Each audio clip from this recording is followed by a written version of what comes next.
Halo, Assalamualaikum warahmatullahi wabarakatuh. Hai teman-teman semuanya, kita berjumpa kembali di podcast horor malam seram. Hari ini aku mau bercerita tentang Mas Ari ya. Ini nama samaran. Tapi sebelum itu, aku mau mengucapkan terima kasih kepada para teman-teman sekalian yang udah subscribe, sudah like, dan sudah meninggalkan komennya. Terima kasih. Semoga dukungan kalian dibalas oleh Allah Subhanahu wa Ta'ala. Amin amin ya robbal alamin. Oke, kita langsung aja ke ceritanya ya. Kali ini ceritanya agak tipis-tipis lah ya, nggak berat-berat amat gitu loh. Jadi nggak usah lama-lama, kita langsung aja ke ceritanya. Mas Ari ini tinggalnya tuh di kota Malang, di kota saya ya. Mas Ari ini kerja di kantor pemborong ya. Jadi dia itu nggak setiap hari pergi ke lapangan, jadi dia hanya di kantornya saja gitu. Istilahnya dia itu asisten pemborong. Dia itu cerita kepada saya secara langsung ya. Dulu waktu kecil dia itu punya kawan teman ya, semasa kecilnya dulu. Kita samarkan namanya Yus ya. Yus ini teman Mas Ari semasa kecilnya dulu. Waktu di rumahnya, dia di rumah orang tuanya. Setelah menikah ini Mas Ari ini dia itu mempunyai sudah bisa beli rumah sendiri. Jadi rumahnya yang sekarang ini agak jauh dari rumahnya, yang gak jauh-jauh amat sih ya, sekitar 20,5 jaman lah kalau nggak macet.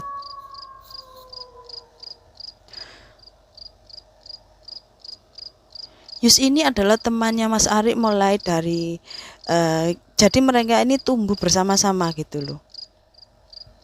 Soalnya dia tuh sama Yus ini sepantaran, seumuran gitu.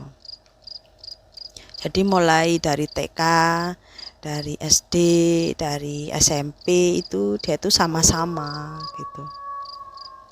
Tapi Yus ini anaknya itu agak bandel ya, ndablek, kalau orang Jawa bilang itu ndablek. Misalnya gini, kalau pulang sekolah itu ada pohon mangga.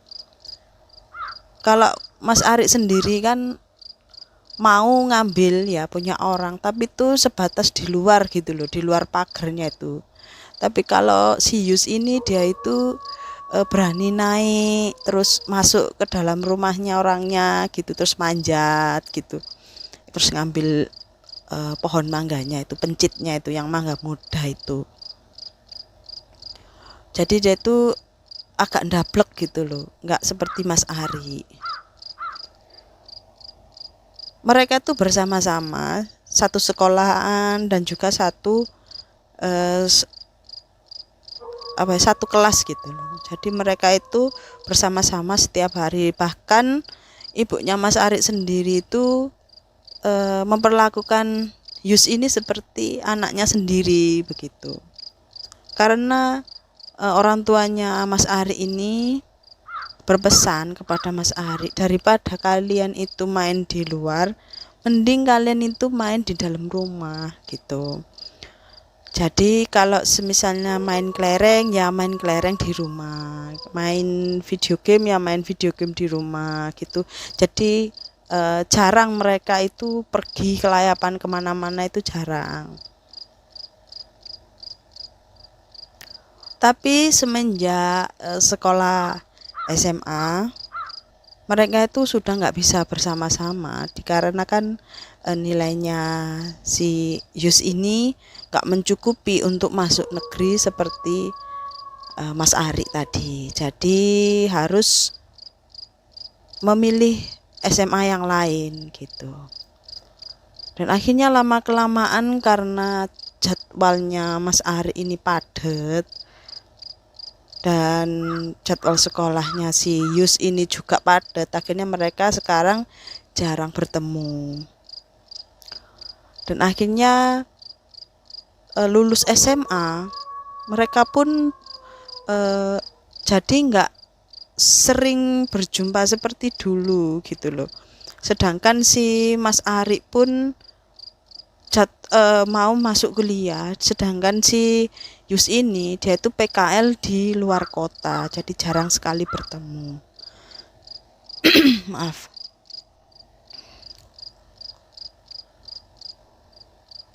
Dan pada suatu hari, saat itu Mas Ari sudah mempunyai istri ya. Pada waktu menikah pun si Yus ini juga nggak datang gitu, hanya meninggalkan pesan sama yang dititipkan sama orang tuanya Yus gitu, orang tuanya Ari gitu. Jadi nggak bisa datang karena sibuk, nggak ada yang gantiin pekerjaannya gitu. Akhirnya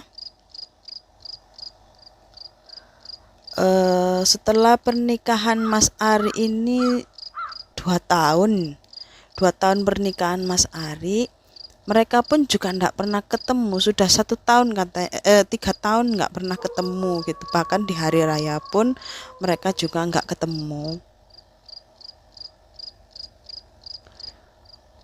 Saat itu Mas Ari habis selesai sholat maghrib ya, dia itu mendengar ketukan di pintu depan.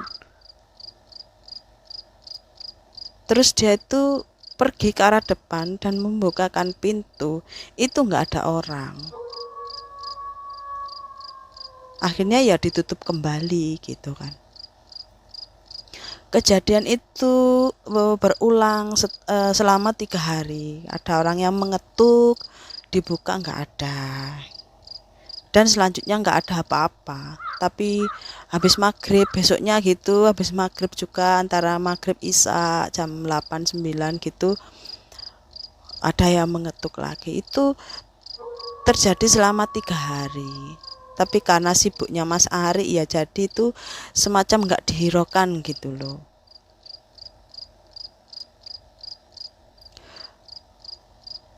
Dan besoknya hari keempat gitu ya. Dan hari keempat itu Mas Ari waktu pulang kerja, dia itu waktu naik sepeda motor, nampak dari jauh itu seperti ada seorang lelaki yang berada di depan rumahnya, tapi dia berdiri gitu aja. Tapi setelah lama-lama mendekat itu, laki-laki ini tadi nggak ada gitu loh.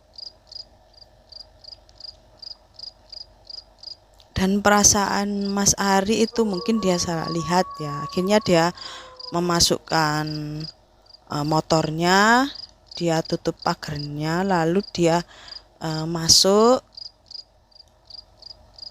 terus ditutup pintu rumahnya itu. Pintu rumahnya itu kan ada kacanya kecil gitu loh. Dia tuh melihat sekilas melihat keluar seperti ada orang yang melongok di jendela di pagar gini loh.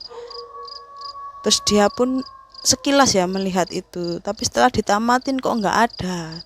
Akhirnya Mas Ari ini keluar sambil membawa besi yang panjang itu loh. Dalam pikirannya Mas Ari ini mau ada orang yang maling gitu loh. Mau ada orang yang maling di rumahnya. Jadi sebelum maling dia itu kayak kayak pingin tahu gitu loh, di rumah itu ada apa, orang ini pulangnya jam berapa gitu loh, namanya apa ya, memata-matai gitulah ya istilahnya.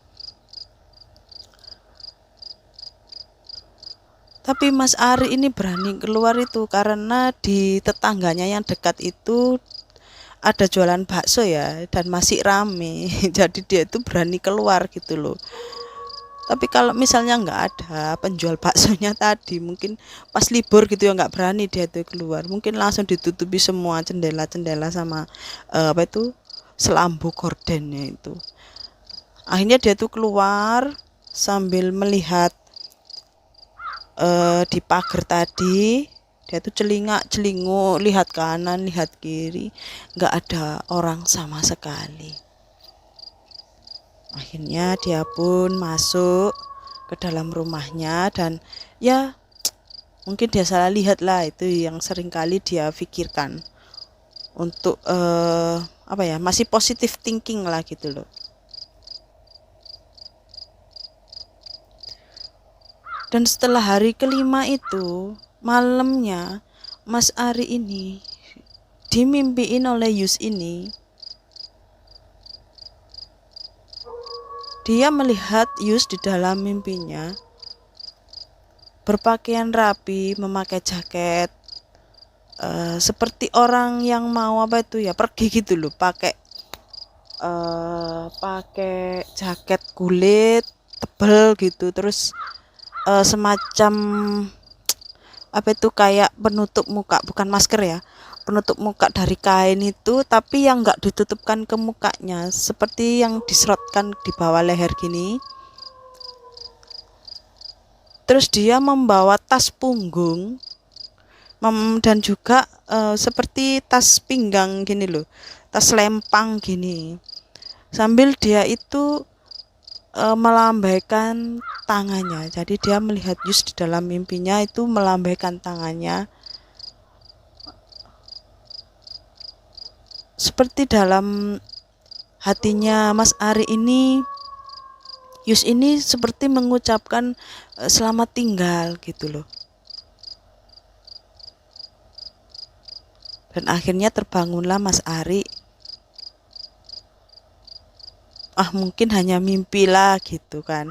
Mungkin dia kangen lah sama si Yus ini ya kan. Dan akhirnya keesokan harinya itu, sebelum berangkat kerja, dia tuh menerima pesan singkat dari ibunya. Dia menyampaikan kabar bahwa temannya si Yus ini sudah meninggal dunia tadi malam karena kecelakaan.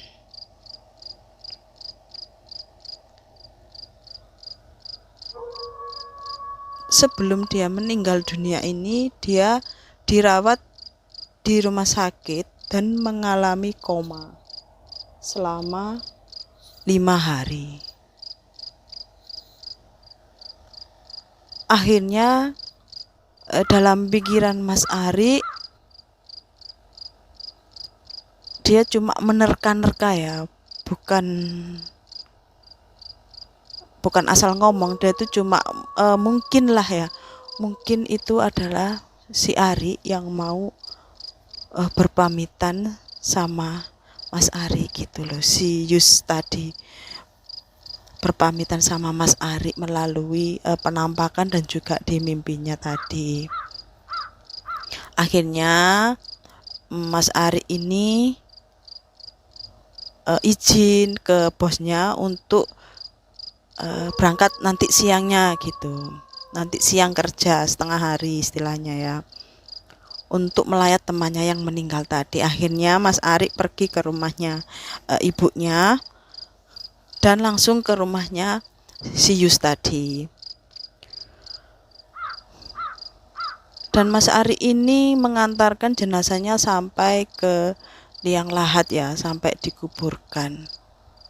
Pada waktu Pak Ustadz ini, Pak Mudin ya, Pak Mudin ini membacakan doa-doanya, samar-samar itu Mas Ari ini mendengar suara seperti di telinganya.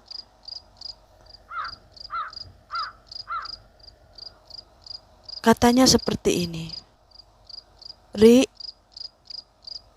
aku mulai dhisik yo. Seperti itu. Akhirnya Mas Arik pun ada rasa kesedihan gitu loh. Kenapa begitu cepat temanku meninggalkan aku? Akhirnya Mas Arik pun menangis dan bersungguh-sungguh dia itu mendoakan temennya Yus ini. Semoga kalau orang Jawa itu padang dalane jembar kubure, semoga diampuni segala dosa-dosanya begitu. Dibacakan doa-doa oleh Mas Ari ini. Nah, sekian cerita saya hari ini.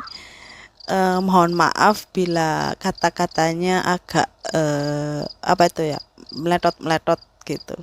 Karena ini hanya saya itu hanya membaca 1 kali 2 kali baru saya sampaikan di sini. Oh iya, mohon maaf yang sebesar-besarnya buat teman-teman sekalian. Bila ada salah-salah kata maupun ada kata-kata yang berulang-ulang. Oke, terima kasih. Semoga teman-teman sekalian diberikan kesehatan, diberikan keselamatan, diberikan kelancaran di dunia dan juga di akhirat. Amin, amin ya robbal alamin. Sampai berjumpa lagi di cerita aku yang selanjutnya, dan jangan lupa pencet tombol berlangganan, pencet tombol lonceng, dan pencet semua atau all, ALL. Dan bila aku mengupload video baru, kamu pertama yang akan tahu. Oke, terima kasih. Wassalamualaikum warahmatullahi wabarakatuh.